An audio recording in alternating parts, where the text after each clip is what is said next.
स्वागत है फिर से आप लोगों का मेरे इस सेशन में। जो हम लोगों ने पिछले सेशन में क्या देखा था, कोऑर्डिनेट ज्योमेट्री का लेक्चर फर्स्ट मैंने पिछले सेशन में अपलोड किया और आज फिर से हम लोग इसी चैप्टर पर डिस्कशन करेंगे, कुछ और कंसेप्ट्स को लर्न अप करेंगे और उसके बाद फिर हम लोग प्रॉब्लम्स की ओर डिस्कस करेंगे। ओके फ्रेंड्स, आइए।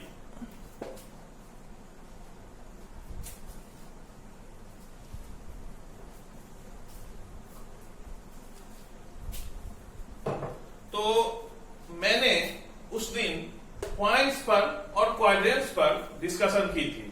ओके फ्रेंड्स, मैंने बताया था कि पॉइंट्स को लोकेट किस तरह करते हैं, क्वाड्रेंट्स को किस तरह जानते हैं कि वो कौन सा क्वाड्रेंट है, कौन सा पॉइंट, किस क्वाड्रेंट में कोऑर्डिनेट्स की नेचर क्या होती है।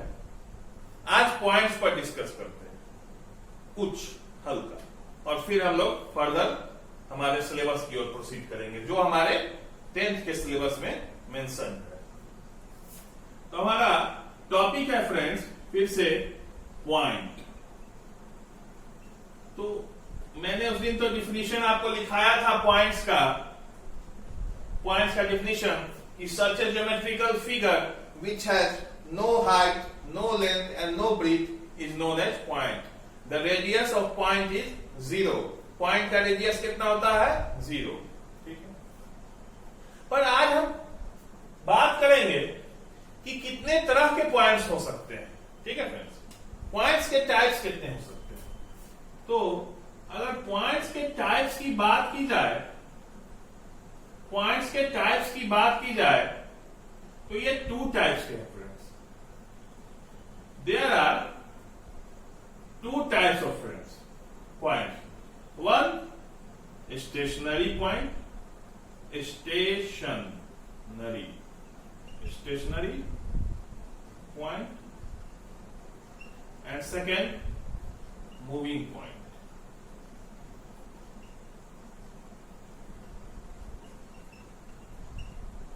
Okay, stationary point, moving point. वैसा पॉइंट जो हमेशा फिक्स रहे, किसी एक स्थान पर, किसी एक प्लेस पे फिक्स रहे। The point which is fixed at a place which coordinates are determined और गिवन और फिक्स्ड इज नोन एज, जैसे 3-2 किसी कोऑर्डिनेट का, पॉइंट के कोऑर्डिनेट को फिक्स कर दिया गया तो वहीं पे फिक्स है। पर मूविंग पॉइंट जिसकी नेचर हमेशा मूव करने की होती है। आइए किस तरह होती है मूव करने की स्टेशनरी, ये हम लोग बात को देखते हैं। इसको नोट डाउन कीजिएगा, टाइप्स ऑफ पॉइंट्स को नोट डाउन कर लीजिएगा। ओके, मूविंग पॉइंट्स पर मैं सिर्फ हल्का आपको इंट्रोडक्शन दूंगा क्योंकि हमारे यहां अभी के स्कोप ऑफ स्टडी से ये बाहर है। आगे हम लोग इस पर डिस्कशन करेंगे। ओके, अब तो हमारे जो क्लास 10th का सिलेबस है उसमें मूविंग पॉइंट की आवश्यकता नहीं है पढ़ने की। तो स्टेशनरी पॉइंट तो मैंने पिछले वीडियो में डिस्कस किया था कि जैसे अगर ये कार्टेशियन कोऑर्डिनेट सिस्टम है, कार्टेशियन कोऑर्डिनेट सिस्टम है, x x डैश है, y y डैश है। ओके, और सर्टेन कोई पॉइंट है यहां पे जिसकी कोऑर्डिनेट हमने 3-2 एज्यूम करी है, 3 और 2। ओके, यानी कि ये डिस्टेंस 3 होगा और ये डिस्टेंस 2 होगा। ओके, तो ये पॉइंट P यहां पे फिक्स्ड है। ये 3-2 कोऑर्डिनेट यहीं पर लाई कर सकता है और कहीं लाई नहीं कर सकता है, इसलिए इसको स्टेशनरी पॉइंट बोलेंगे। ओके, सिंपल सी बात है, कोई इसमें रॉकेट साइंस नहीं है। पर एक बात देखिए, हल्का आप लोग बस मूविंग पॉइंट के बारे में जान लीजिए। हल्का मूविंग पॉइंट क्या होता है। सर्किल आप लोग जान रहे होंगे, सर्किल के बारे में आप लोग जान रहे होंगे। ये एक ऐसा फिगर है, ये ऐसा फिगर है, सर्किल ऐसा फिगर है जिसका सेंटर कुछ होता है, सर्टेन इसका रेडियस होता है, ठीक है, जो हमेशा कांस्टेंट रहता है, हमेशा, यानी कि सेंटर का यहां से अगर इसके बाउंड्री से किसी भी पॉइंट से अगर दूरी ली जाए, आइदर वो पॉइंट यहां हो, यहां हो, यहां हो, यहां हो, यहां हो, यहां हो, कहीं पे कोई पॉइंट अगर इस बाउंड्री पे ली जाए और उसका डिस्टेंस अगर सेंटर से मेजर किया जाए तो वो हमेशा रेडियस जो है, जो कि आर हमने लिया है, उसके इक्वल आएगा। ओके फ्रेंड्स, ये हम आज तक सर्किल के बारे में जान रहे हैं। तो बात मैंने यहां पे मूविंग पॉइंट में सर्किल की क्यों की, मूविंग पॉइंट में सर्किल की डिस्कशन इसलिए जरूरी है क्योंकि अब देखिए कि अगर हम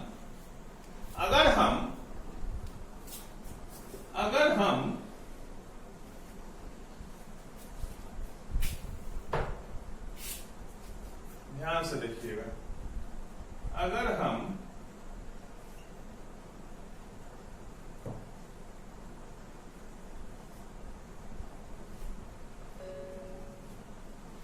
ये हमारा कार्टेशियन कोऑर्डिनेट सिस्टम है। ओके फ्रेंड्स, अगर मैं यहां से इसको ओमिट कर रहा हूं और यहां पे मूविंग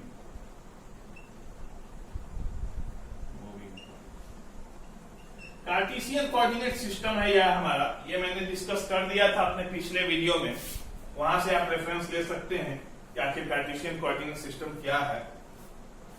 अगर हम ये जो पॉइंट है ओरिजिन, ओके, ओरिजिन, इसको एक फिक्स्ड पॉइंट मानते हैं जहां पे एक्स और वाई एक्सिस आपस में इंटरसेक्ट हो रहे हैं, ठीक है, और यहां से एक डिस्टेंस जो कि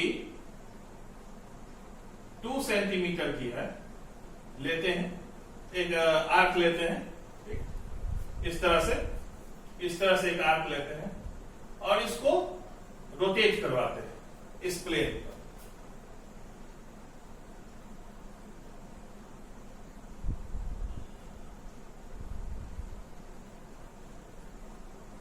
ठीक है।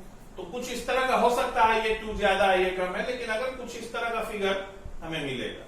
ओके, यानी कि अगर इस पॉइंट ओरिजिन जो कि हमने O एज्यूम किया है, उससे एक सर्टेन डिस्टेंस r पर जो कि हमने 2 सेंटीमीटर एज्यूम किया है, कोई पॉइंट मिलता है, ठीक है, यहां पे एक पॉइंट मिला, ये पॉइंट क्या होगा, 0, 2।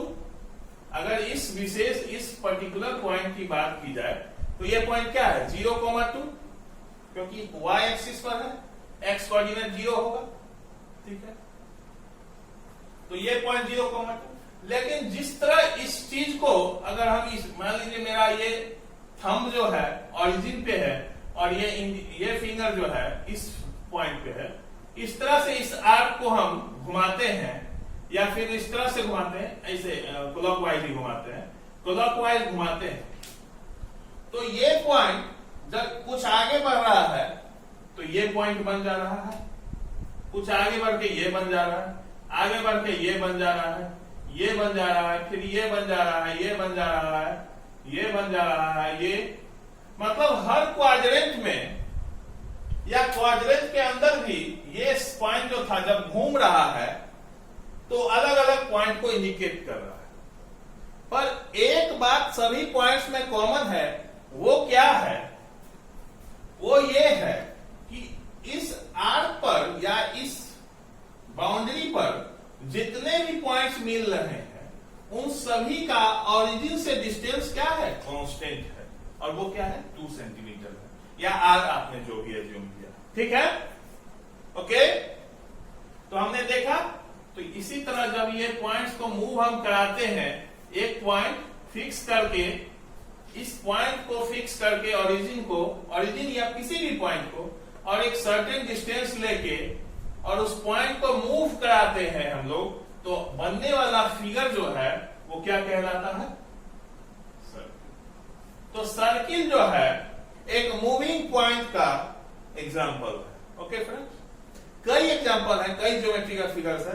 मैंने सिर्फ यहां पे आपको कंसेप्ट में आपको बतलाना चाहता था, अब बतला दिया। अभी इसकी विशेष आवश्यकता नहीं है। तो हमने पॉइंट्स को देखा कि कितने टाइप्स के हो सकते हैं। हमने उस दिन कोऑर्डिनेट्स पे चर्चा की थी। कोऑर्डिनेट्स पे कोऑर्डिनेट्स को किस तरह लिखते हैं। ओके, जैसे अगर 1 2 3, okay friends, positive x axis -1 -2 -3, -1 -2 1 2 3, इधर एक और 4। हमने ये कार्टेशियन कोऑर्डिनेट सिस्टम ड्रॉ किया है। एक पॉइंट हमें क्या लेना है? 4 और 3, 4 और 3, 4 3, यानी ये डिस्टेंस 4 x वाला, ये x को रिप्रेजेंट करता है, ये y को। ठीक है फ्रेंड्स, तो x वाला 4 यहां पे आएगा, ओके, और y वाला 3 पॉजिटिव y है, फर्स्ट क्वाड्रेंट में लाई कर रहा है। ठीक है, ये कौन सा है? First, second, third, fourth, both positive, x negative y positive, both negative, x positive y negative. ये बातें मैंने पिछले वीडियो में डिस्कस कर दी। तो हमने ये पॉइंट को ये करना। एक और बात यहां ध्यान रखिए फ्रेंड्स कि x एक्सिस पर हमेशा y कोऑर्डिनेट 0 होगा, इस एक्सिस पर हमेशा y कोऑर्डिनेट 0 होगा, यानी ये 4 0 है, ये 3 0 का रिप्रेजेंट कर रहा है, ये 2 0, ये 1 0, ये -1 0, ये -2 0, ये -3 0। और सिमिलरली y एक्सिस पर x कोऑर्डिनेट 0 होगा, जैसे ये 0 -1 0 -2 0 -3 0 1 0 2 0 3। पर हाँ, ऑर्डर हमेशा सेम रहेगा, यानी x पहले और y बाद में। जिस तरह यहाँ x पहले y बाद में 0, उसी तरह यहाँ x पहले 0 और y का जो भी कोऑर्डिनेट। तो हमें लोकेट करना है 4 0। तो हम 4 आ गए यहां से, 3 यहां से। तो अगर यहां से एक परपेंडिकुलर ड्रॉ किया हमने, यहां से ड्रॉ किया, यहां जहां मैच होगा वही पॉइंट हमारा P4 3। ठीक, ओके। और ये पॉइंट जो है फ्रेंड्स, इसे हमने ओरिजिन को नेम दिया था। यहां देखिए, ओरिजिन का जो कोऑर्डिनेट होता है, ओरिजिन का जो कोऑर्डिनेट होता है वो 0, 0 होता है। काफी इंपॉर्टेंट बात है, 0, 0 होता है ओरिजिन का कोऑर्डिनेट। ठीक है, जहां पे x और y एक्सिस इंटरसेक्ट होंगे उस पॉइंट को ओरिजिन कहेंगे, और उस पॉइंट का कोऑर्डिनेट कितना होगा? x भी 0 होगा और y भी 0 होगा। ओके, ये 4 3 को हमने लोकेट कर दिया। अभी तक हम जान रहे थे कि ये मेरे पॉइंट का एड्रेस है। कैसे एड्रेस है? मतलब उस पॉइंट का x एक्सिस के अलोंग, अगर उस पॉइंट को x एक्सिस के अलोंग चल के देखा जाए तो वो 4 यूनिट डिस्टेंस पे है, और y एक्सिस के अलोंग चल के देखा जाए वो तो 3 यूनिट डिस्टेंस पे है। तो इस तरह हम लोग इस पॉइंट का एड्रेस देते थे। पर इस पॉइंट का x कोऑर्डिनेट कितना है? 4 है, y कोऑर्डिनेट कितना है? 3 है। एक और नाम होता है फ्रेंड्स, जैसे हमने 4 को यहां पे x कोऑर्डिनेट कहा था, x वो ऑर्डिनेट। ठीक है, 4 को क्या हमने कहा था? x coordinate of that point. इसको हम लोग एक और नाम से जानते हैं, एब्सिसा। किस नाम से जानते हैं फ्रेंड्स? एब्सिसा। हमेशा ध्यान रखिएगा, क्वेश्चन में आपको दे देगा coordinate, the abscissa of a certain point is 4। अब आप देखते रहिए, आप कभी उसको y लिख दीजिएगा, कभी x। हमेशा ध्यान रखना, एब्सिसा एक्स कोऑर्डिनेट को रिप्रेजेंट करता है। ठीक, इसको नोट डाउन कीजिएगा। Abscissa represents x coordinate of A point. Abscissa represent x coordinate of A point. Okay, ये ओ को आपने नोट डाउन कर लिया। ओरिजिन का कोऑर्डिनेट क्या होता है? ठीक है फ्रेंड्स। सिमिलरली अगर y कोऑर्डिनेट की बात की जाए, y कोऑर्डिनेट यानी 3 को हमने अभी तक जाना है हमने इसका नॉमेनक्लेचर या नाम y कोऑर्डिनेट। ठीक है, y कोऑर्डिनेट। इसका एक और नाम है ऑर्डिनेट, सीधे ऑर्डिनेट। y कोऑर्डिनेट का एक और सिनोनिम क्या है? ऑर्डिनेट। यानी अगर इस पॉइंट P की बात की जाए तो इस पॉइंट P का x कोऑर्डिनेट कितना है? 4 है। y कोऑर्डिनेट कितना है? 3। ये तो सिंपल लैंग्वेज में बात हुई। पर अगर मैथमेटिकल टर्म्स में बात की जाए तो x कोऑर्डिनेट को एब्सिसा कहा जाता है और y कोऑर्डिनेट को ऑर्डिनेट कहा जाता है। तो आपसे क्वेश्चन में ये भी कह सकता है कि एक सर्टेन पॉइंट P है जिसका एब्सिसा 4 है और ऑर्डिनेट 3 है। तो एब्सिसा से आपको इंटरप्रेट करना है कि वो x कोऑर्डिनेट को रिप्रेजेंट कर रहा है और ऑर्डिनेट से आपको इंटरप्रेट करना है कि वो y कोऑर्डिनेट को रिप्रेजेंट कर रहा है। ओके, तो इस तरह से हम लोग इसको लर्न अप करेंगे। काफी इंपॉर्टेंट चीज है, इसको नोट डाउन कीजिएगा।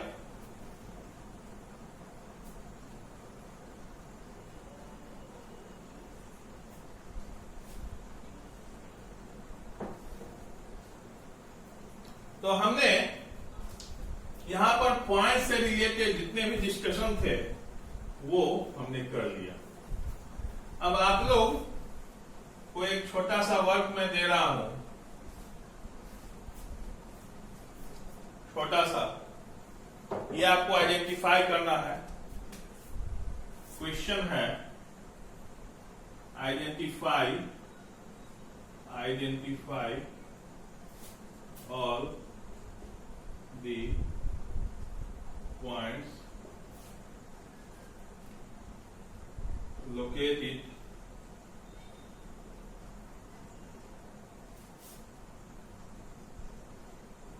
name their quadrant and write down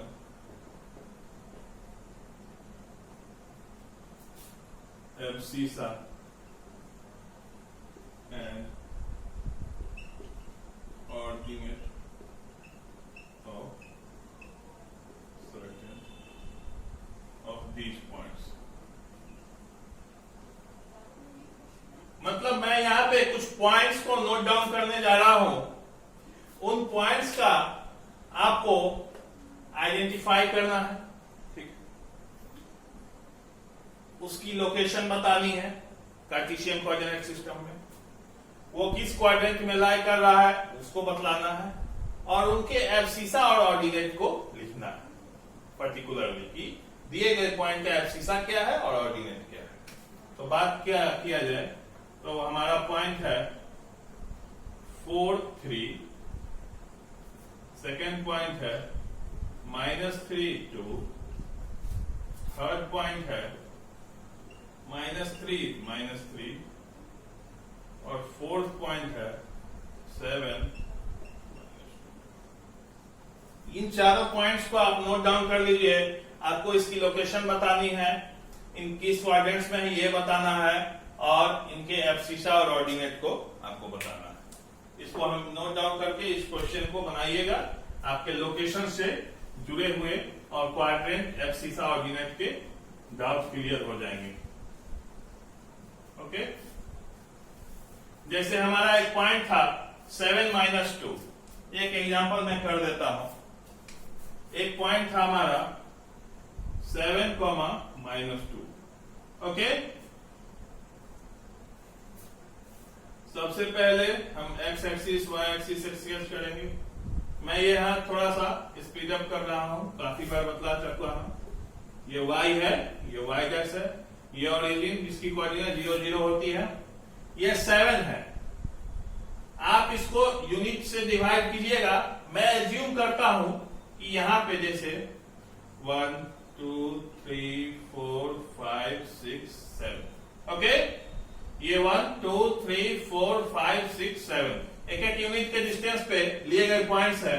ये 0.70 है। क्या है ये 0.70? सिमिलरली निगेटिव वाई एक्सिस में बात की जाए, निगेटिव यानी नीचे की ओर, -1 -2, ठीक है। ये पॉइंट है 0 -2, ओके। इस तरह से लिखते हैं एक्सिस पर पॉइंट को। तो अगर यहां से भी परपेंडिकुलर लाइन आप स्केच कर दीजिए, एक पूरा अंतर जहां तक जा सकते हैं, और ऊपर से भी एक खींच दीजिए। ये जहां इंटरसेक्ट करेगा वही पॉइंट क्या होगा? हमारा P point, that is 7 minus P का कोऑर्डिनेट क्या है? 7 -2, ओके। P का कोऑर्डिनेट है 7 -2, ठीक है। तो कोऑर्डिनेट हमने जान लिया। क्वाड्रेंट क्या है? ये 4th क्वाड्रेंट में है। एब्सिसा क्या है इसका? एब्सिसा को हम ए से रिप्रेजेंट करते हैं और ऑर्डिनेट को ओ से, मान लीजिए, ठीक है। तो एब्सिसा क्या है हमारा? 7, ऑर्डिनेट क्या है? -2। आप इसकी स्पेलिंग पूरी लिखिएगा। बोर्ड में इन शॉर्ट फॉर्म्स का कोई मीनिंग नहीं होता है, आपके मार्क्स कट डाउन हो सकते हैं। तो आज चारों चीज हमने आइडेंटिफाई कर ली, इसको नोट डाउन कीजिएगा। बाकी तीनों प्रॉब्लम खुद से कीजिएगा, बिल्कुल बन जाएंगे, इसमें कोई रॉकेट साइंस नहीं है। तो हमने आज पॉइंट्स पर डिस्कशन कर लिया। तो अब आप कहेंगे सर कि अगर पॉइंट्स हैं तो उनके बीच का कुछ डिस्टेंस भी तो होगा क्या? अगर पॉइंट्स के कोऑर्डिनेट, 2 पॉइंट्स के कोऑर्डिनेट दिए हुए हैं तो उनके भी, हाँ बिल्कुल है। आज चलिए इस बात का हम लोग चर्चा करते हैं कि पॉइंट्स के कोऑर्डिनेट का। तो हमें बेसिकली जो 10th के सिलेबस में पढ़नी है बात, आइए फिर से उनको एक बार रिकैप कर लेते हैं। 10th सिलेबस हमें इन्हीं बातों पर, वो तो मैं एक रिकैप दे रहा था ताकि आपको एक हल्का सा जो भी डाउट्स हो वो क्लियर हो जाए। तो 10th के सिलेबस में, 10th के सिलेबस में अगर बात की जाए, ठीक है, तो हमें 3 पॉइंट्स पढ़ने हैं। 3 पॉइंट्स हैं, डिस्टेंस फार्मूला, डिस्टेंस फार्मूला। तो अगर 10th के सिलेबस की बात की जाए, अभी तक हमने पॉइंट्स का लोकेशन देखा, आपको क्वेश्चंस भी दिए जिस पर आपको वर्क करना है, ओके। तो ये सब तो खैर बात थी जो 9th में हम कर चुके थे, रिकैप की बात थी। अब आते हैं हम लोग 10th के सिलेबस पर। तो 10th के सिलेबस में इन्हीं 4 चीजों का मेंशन है जो हमें पढ़ना है या जिस पर बेस्ड क्वेश्चंस आते हैं। First is distance formula, second is section formula, third is area of triangle and some special coordinates. तो ये डिस्टेंस फार्मूला है, ये सेक्शन फार्मूला है, ये एरिया ऑफ ए ट्रायंगल है, और ये सम स्पेशल कोऑर्डिनेट्स में हमने देखना है कि कोई ट्रायंगल हमें गिवन रहेगी जिसके सारे वर्टिसेस के कोऑर्डिनेट्स दिए रहेंगे और हमें कुछ स्पेशल कोऑर्डिनेट्स वहां से डिडक्ट करने होंगे, ओके। तो इन बातों को तो खैर बाद में देखेंगे। सबसे पहले हम डिस्टेंस फार्मूला पर डिस्कशन करते हैं, क्वेश्चंस करेंगे। तो डिस्टेंस फार्मूला की अगर बात की जाए, डिस्टेंस फार्मूला की, डिस्टेंस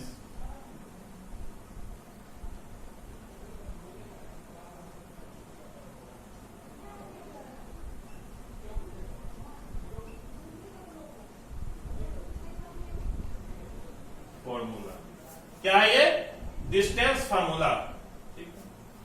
तो हमने पहले मैं स्केचिंग कर लेता हूं।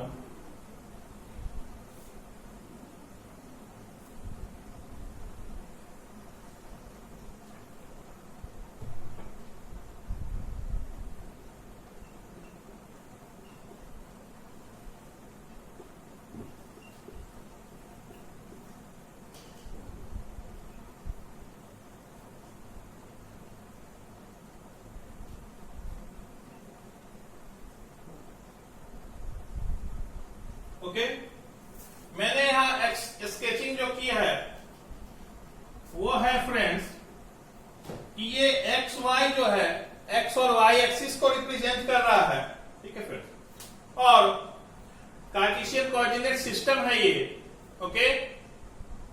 और मैंने यहां पे दो पॉइंट लिया है, ओके फ्रेंड्स, जो कि है एम और एन। एम और एन में हमने माना है कि एम का x1 है, y कोऑर्डिनेट y1 है, और n का x कोऑर्डिनेट x2 है और y कोऑर्डिनेट y2 है। ये हमने एजम्पशन किया है, जो कि फिक्स्ड है, वेरिएबल नहीं है। x1 is certain constant value, okay, x1 और y1 लिया। अब हमने, हमारा ऑब्जेक्टिव क्या है कि हमें m और n के बीच की डिस्टेंस निकालनी है, ठीक, इस पे वर्क करना है। तो एक बात आप देखिए ध्यान से, एक बात देखिए, अगर ये x2 है, n का ये कोऑर्डिनेट x2 है, तो ओरिजिन से ये पॉइंट की दूरी क्या होगी, x2।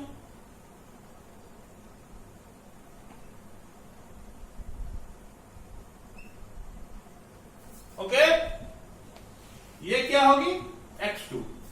और अगर ये कोऑर्डिनेट x1 है तो ये दूरी क्या होगी, x1। ये दूरी क्या थी, x2, और ये दूरी क्या थी, x1।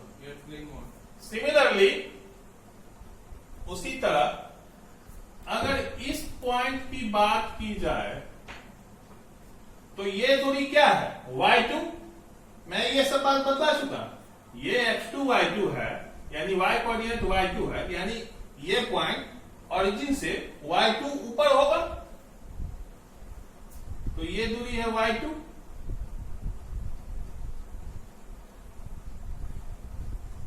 ओके, सिमिलरली ये y1 है तो ये y1 होगा, ओके।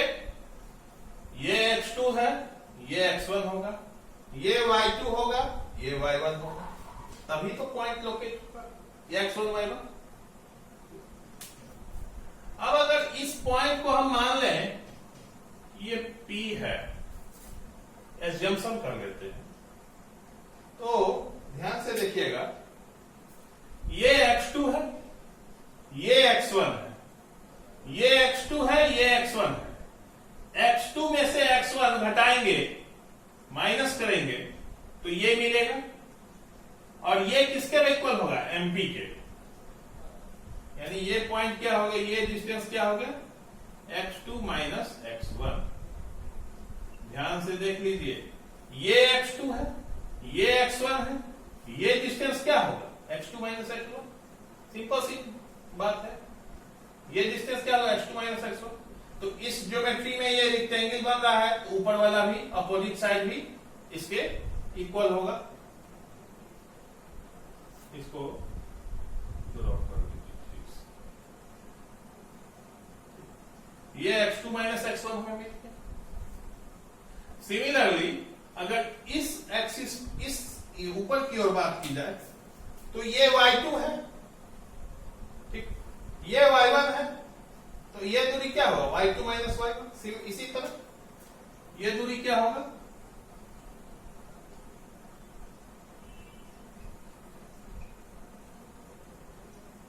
ठीक, ये दूरी हमें मिल गई, ये भी मिल गई, और ये एंगल क्या है, 90 डिग्री।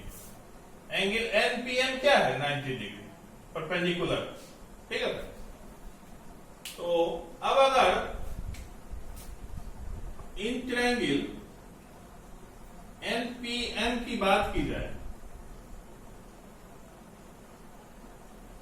ठीक है friends,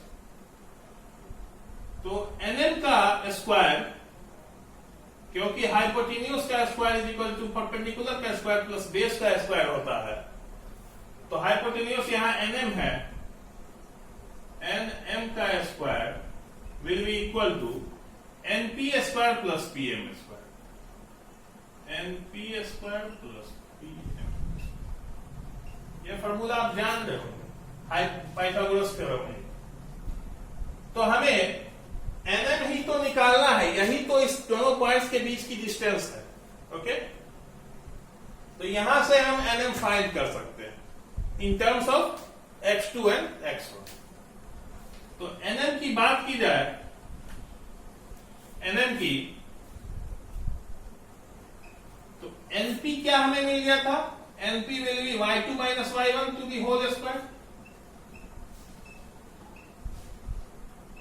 plus x2 minus x1 का होल स्क्वायर।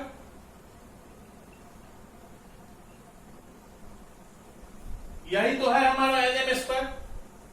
ओके, तो nm क्या निकल जाएगा? nm will be under root of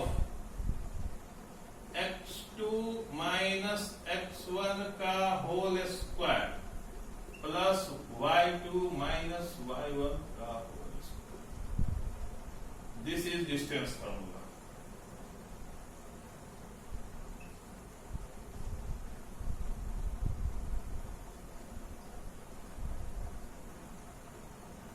okay, यही हमारा डिस्टेंस फॉर्मूला है फ्रेंड्स, कि अगर दो पॉइंट्स का कोऑर्डिनेट दिया हुआ है तो उन दोनों पॉइंट्स के एक्स कोऑर्डिनेट को का डिफरेंस का स्क्वायर प्लस वाई कोऑर्डिनेट के डिफरेंस का स्क्वायर का होल का अंडर रूट, यही हमारा डिस्टेंस फॉर्मूला है। इसको नोट डाउन कीजिए, काफी इंपॉर्टेंट कंसेप्ट है।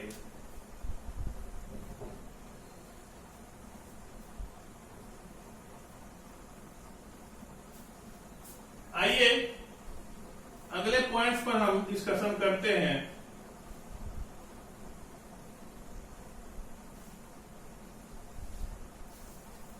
जो कि है हमारा सेक्शन फॉर्मूला। क्या है? सेक्शन। फर्स्टली हम लोग सारे के सारे थ्योरी टॉपिक्स को डिस्कस कर लेंगे, फिर हम लोग बेसिक से प्रॉब्लम पर डिस्कशन करेंगे।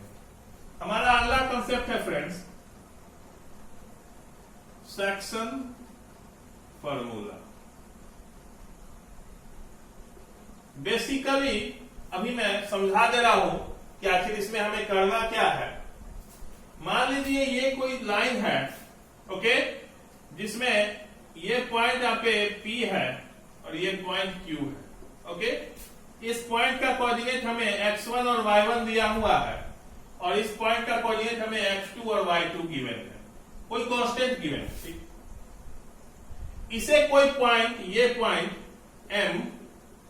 m इसे किसी रेशियो में डिवाइड करना, m जो है इसे किसी रेशियो में डिवाइड करना। मान लीजिए m/n रेशियो में डिवाइड करना।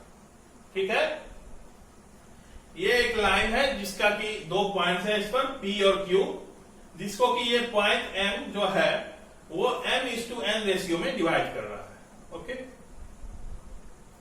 तो हमें M का कोऑर्डिनेट निकालना है in terms of x1 y1 x2 y2 and mn जो हमें गिवन है, x1 y1 हमें गिवन है, x2 y2 हमें गिवन है, m और n हमें गिवन है। तो हमें पॉइंट m जो है उसका कोऑर्डिनेट निकालना है। तो उसी फॉर्मूला जो वहां से डिराइव होगा उसी को हम लोग सेक्शन फॉर्मूला करते हैं। इसी चीज को करना है ऑन कार्टेशियन कोऑर्डिनेट सिस्टम।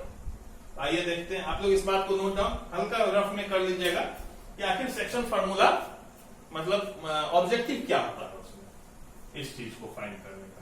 तो हमने ऑब्जेक्टिव फाइंड कर लिया, अब हम लोग डिस्कस करते हैं। अच्छा, एक बात बताइए, एक बात कि जब हम लोग जैसे यहां पे हमें दिया रहा था कि इनका रेशियो यानी ये pm है, pm अपॉन mq, ये यही तो है m/n। ठीक, तो हम ये तो लिख सकते हैं कि pm is equal to m dot k and mq is equal to n dot k, ये तो लिख सकते हैं। क्योंकि जब भी हम लोग रेशियो का कोई भी प्रॉब्लम करते थे तो सर्टेन कांस्टेंट से रेशियो को मल्टीप्लाई करते थे ताकि हमें वो नंबर मिल सके। इस तरह से इसको लिख सकते हैं m के। फिर इसका रेशियो निकालेंगे तो k कैंसिल हो जाएगा और फिर से हमें m/n ही मिल जाएगा। इसलिए आइए सेक्शन फार्मूला पे डिस्कस करें, काफी इंपॉर्टेंट है। सिमिलरली फिर से हम लोग ये मानते हैं कि ये y है, ये x है, ठीक है। अब हमने ये एक पॉइंट माना है, लाइन माना है, ये पॉइंट हमारा P है, ये पॉइंट हमारा Q है। P हमारा गिवन है x1 डॉट कॉमा y1 और Q की गिवन है x2 कॉमा y2। अब तो इन चीजों का बात अब मीनिंग आप समझ रहे होंगे, x1 x कोऑर्डिनेट y1, ये सब कॉमन सी बात है। हमें एक पॉइंट यहां m दी हुई है जिसका कोऑर्डिनेट x, y है। ये पॉइंट जो है इस लाइन को m/n रेशियो में डिवाइड कर रहा है, ठीक है। तो हमें x और y का कोऑर्डिनेट निकालना है in terms of these given points and m and n। आइए देखते हैं। पहले इसको ड्रॉ कर लीजिए, इसमें जो भी स्केचिंग है।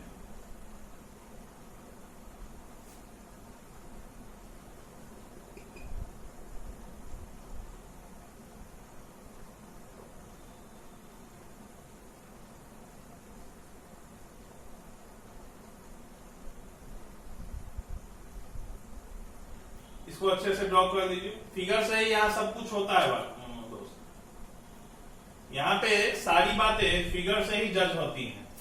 इसको सर्टेन नाम दे दीजिए, Z U V कुछ भी, ओके। हमने इसकी नेमिंग कर दी। अब ध्यान से देखिएगा, मैंने यहाँ एक पॉइंट P x1 y1 लिया है, P Q x2 y2 लिया है, एक M पॉइंट उस लाइन पे है जो कि जिसका कोऑर्डिनेट हमने x और y एज्यूम किया है जो कि वेरिएबल है। वो पॉइंट इस लाइन को m/n रेशियो में डिवाइड कर रहा है, ये गिवन है। तो हमें m का कोऑर्डिनेट्स निकालना है कि वो क्या होंगे। तो इस बात को नोट डाउन पहले कर लीजिए फिगर को। हमारा दो ट्रायंगल बन रहा है फ्रेंड्स, यहां देखिए। बन तो खैर ज्यादा नहीं, जिस ट्रायंगल पे हमें फोकस करना है वो है QZM, ओके, और MUP। ध्यान से देखिएगा, MUP QZM, दो ट्रायंगल्स बन रहे हैं, इसी पे हमें फोकस करना है, ठीक है फ्रेंड्स। तो ध्यान से देखिएगा कि अगर यहां से यहां तक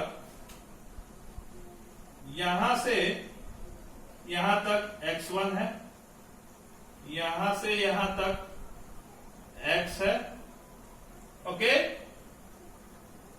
यहां से यहां तक x है, x1 है, यहां से यहां तक x है, और ये पूरा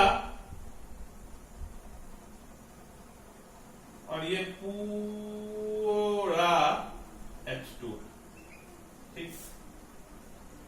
ये पूरा x2 है, यहां तक x है, यहां तक x1। ये तो हमें बात x कोऑर्डिनेट से पता चल जाती। इसका कोऑर्डिनेट x1 है तो ये y एक्सिस से इतना दूरी पे होगा x1 पे, ये x कोऑर्डिनेट है तो x दूरी पे होगा, ये x2 कोऑर्डिनेट है तो x2 पे होगा। सिमिलरली ये y1 दूरी पर होगा, ये y दूरी पर होगा, और ये y2 दूरी पर होगा, ठीक है। इस बात को नोट डाउन कीजिए। अब हमें अगर ये लेंथ चाहिए ZV या MU, सॉरी पहले PU निकाल लीजिए। PU की अगर बात की जाए, PU की, तो PU क्या हो जाएगा, x माइनस x1, ठीक है। यहां फिगर से क्लियर है, इसमें से इसको सबट्रैक्ट कर देंगे। सिमिलरली अगर ये UV या MZ की बात की जाए, mz की, तो क्या हो जाएगा x2, यहां तक x2 है, यहां से में से क्या जाएगा x जाएगा, तो ये मिल जाएगा x2 minus x1, x2 minus x, यही हो जाएगा mz। हमें ये लेंथ मिल चुका है और ये लेंथ मिल चुका है, ठीक है। अब हमने ये और ये फाइंड करना है, यानी mu और qz। mu देखिएगा, यहां से यहां y है और ये y1 है, यहां से यहां y1 है, ये y है, ये y1 है, तो बीच की दूरी क्या हो जाएगी y minus y1। Okay, similarly अगर qz की बात की जाए तो ये पूरा कितना है y2 है और यहां तक क्या है y है, ये पूरा y2 यहां तक y है, तो ये डिस्टेंस क्या हो जाएगा y2 माइनस y।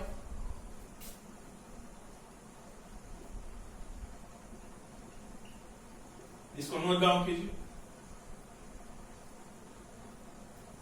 इसको नोट डाउन कर लीजिए, मैं इसको ओमिट करूंगा। यहां तक हमने देख लिया, हमने सारे डिस्टेंस को मेजर कर लिया, ठीक है फ्रेंड्स। अब दोनों ट्रायंगल्स में देखिएगा, यानी QZM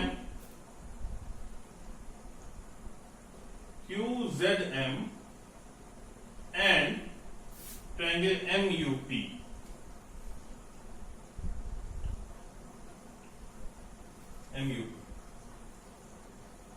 angle MUP will be equal to angle QZM, क्योंकि ये 90 डिग्री। ओके, ये एंगल इसके बराबर। अच्छा, MPU, angle MPU will be equal to QMZ, corresponding angle।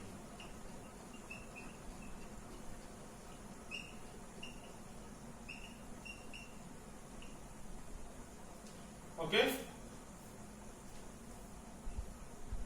देखिएगा ये दोनों 90 डिग्री हैं, इसलिए बराबर।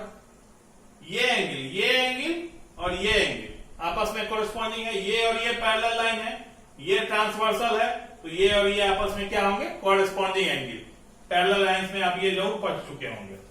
तो अगर दो ट्रायंगल के दो एंगल सेम है तो थर्ड एंगल भी इक्वल होगा, यानी ये एंगल भी इक्वल होगा। ओके, यानी angle PMU will be equal to angle MQZ, angle PMU will be equal to angle MQZ। Okay, यानी तीनों के तीनों एंगल्स क्या हैं इक्वल। इसको नोट डाउन कीजिएगा, तीनों के तीनों एंगल्स हमने इक्वल कर दिए। तो अगर किसी ट्रायंगल के तीनों एंगल्स इक्वल हैं, किसी दो ट्रायंगल के तीनों एंगल आपस में इक्वल हैं, तो वो दोनों ट्रायंगल आपस में ए सिमिलरिटी से सिमिलर होंगे। किस सिमिलरिटी से? ए। तो ए सिमिलरिटी से ये दोनों ट्रायंगल क्या हो गए सिमिलर हो गए। आइए अब बात आती है कि अब यहां से हमें क्या फायदा है। हमने सारा आपको डिस्टेंस में लिखवा दिया जो यूजफुल है। अब हम ट्रायंगल को भी हमने प्रूफ कर दिया कि ये सिमिलर है। अब बात आती है सिमिलरिटी का, यहां पे क्या यूज है। सिमिलरिटी का फ्रेंड्स यूज है कि ये हम लिख सकते हैं PM upon MQ will be equal to MU upon QZ, MU upon QZ will be equal to PU upon MZ।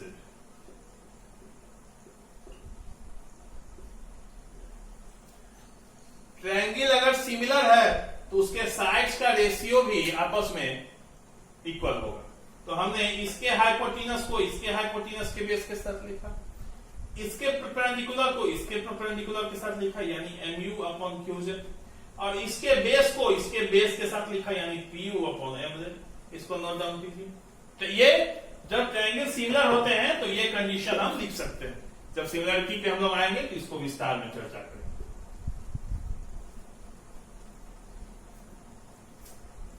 तो अब बात हम यहां तक सीख चुके हैं। तो अब बात आती है इसको डिडक्ट कैसे किया जाए।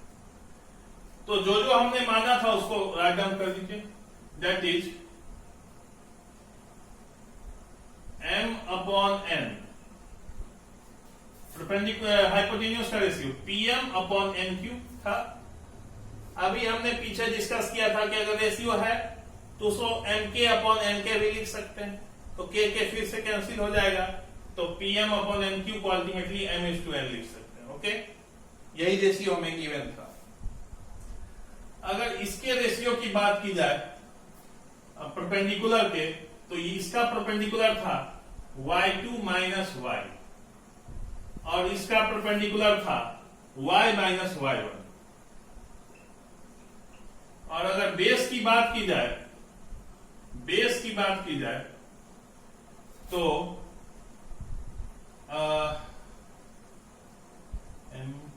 सॉरी यहां पे एक मिस्टेक हो गया।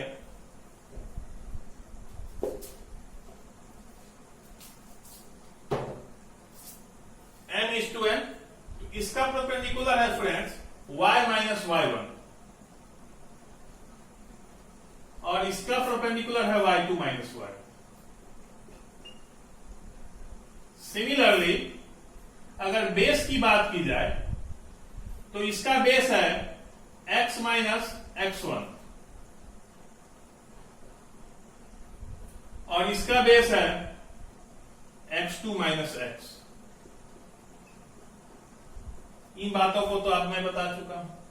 तो एक बार इसको इसके साथ सॉल्व करेंगे और एक बार इसको इसके साथ, एक बार इन दोनों को करेंगे और एक बार इसको इसके साथ। तो अगर पहले वाले इक्वेशन है सॉरी m अपॉन n को x माइनस x1 और x2 माइनस x से इक्वेट किया जाए तो यहां से x क्या निकलेगा, mx2 minus mx will be equal to nx minus nx। ठीक, यहां से हमें क्या निकालना है, x निकालना है, तो हम उसके तरफ बढ़ेंगे। तो ये हो गया mx2 plus nx1 equal to m plus n x। ठीक, सिंपल कैलकुलेशन। तो x क्या आ गया, mx2 plus nx1 upon m plus n। इसको मैं फिर से लिख दूंगा, इसको नोट डाउन कीजिए, काफी इंपॉर्टेंट है। कंसेप्ट डेवलप करने के लिए फार्मूला को डिराइव करना आना चाहिए। ठीक है, तो ये बात हमने जान ली। अब इसी तरह यही जो है हमने इसको इसके बराबर किया था, अब इसको इसके बराबर किया करेंगे y कोऑर्डिनेट निकालने के लिए। y minus y1 upon y2 minus y, गुना कीजिए my2 minus my is equal to ny minus ny1। जोड़ देंगे my2 plus ny1 is equal to m plus n y। तो y यहां से क्या आ गया, my2 plus ny1 upon m plus n, यही हमारा y आ गया था। तो इसको नोट डाउन कीजिए, फिर मैं इसको ओमिट करूंगा। इसको अच्छे से नोट डाउन कर लेना है। ठीक है, इसमें अभी कुछ बातें बची हुई हैं, मैं उसको भी डिस्कस कर देता हूं। ध्यान से देखिए, वो सॉरी ये सेक्शन ही फार्मूला पे अभी डिस्कशन चलेगा। सेक्शन फार्मूला हमें यहाँ x कोऑर्डिनेट मिला था mx2 plus nx1 upon m plus n। Similarly y coordinate मिला था my2 plus ny1 by m plus n। ठीक है, यही हमें फॉर्मूला आया था। अब यहां पे फ्रेंड्स एक चीज आप देखिए, एक चीज देखिए कि अगर हम इन दोनों फ्रैक्शंस में ऊपर नीचे n से डिवाइड कर दें, यानी m upon n x2 plus n upon n x1 upon m upon n plus n upon n। Similarly y में भी m upon n y2 plus n upon n y1 by m plus by n। ये मैं क्यों कर रहा हूं, यहां से जो रिजल्ट आएगा उससे आपको क्वेश्चन बनाने में काफी, तो ये क्या हो गया m बाई n, यहां भी m by n, n cancel, ये cancel cancel cancel cancel, okay 1 बचे। तो इतना नोट डाउन कर लीजिए। इसको अगर यहां से मैं उम्मीद करूं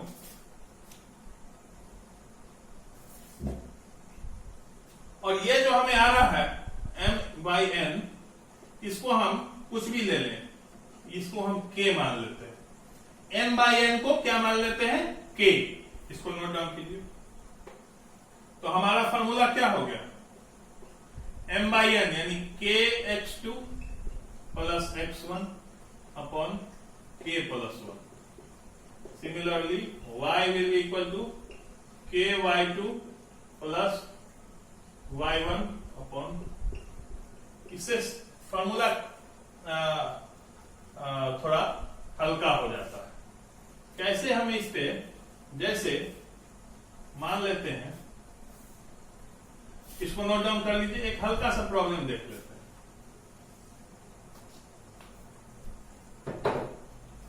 ये m बाई n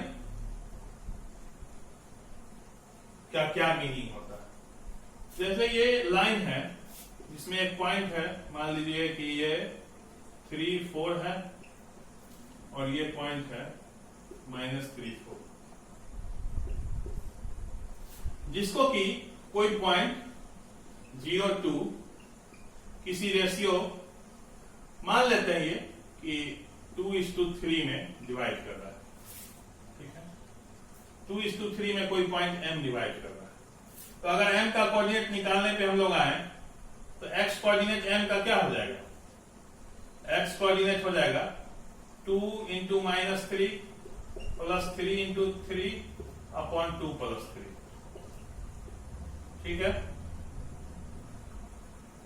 और y कोऑर्डिनेट क्या हो जाएगा 2 into 4 plus 3 into 4 upon 2 plus 3। इस तरह से हम लोग इसमें प्रोसीड करेंगे। तो आज की बात हम लोग यहीं पे रखते हैं। हमें अब अगले सेशन में एरिया ऑफ ट्रायंगल पे हम लोग डिस्कशन करेंगे। ठीक है फ्रेंड्स, एरिया ऑफ ट्रायंगल, फिर हम लोग क्वेश्चंस की ओर प्रोसीड करेंगे। तब तक के लिए अगर मेरा वीडियो अच्छा लगा तो लाइक करें, शेयर करें, सब्सक्राइब करें मेरे चैनल को। मजा आ रहा है तो लाइक बनता है। ठीक है फ्रेंड्स, तो मैं यहाँ पे बैक करता हूं।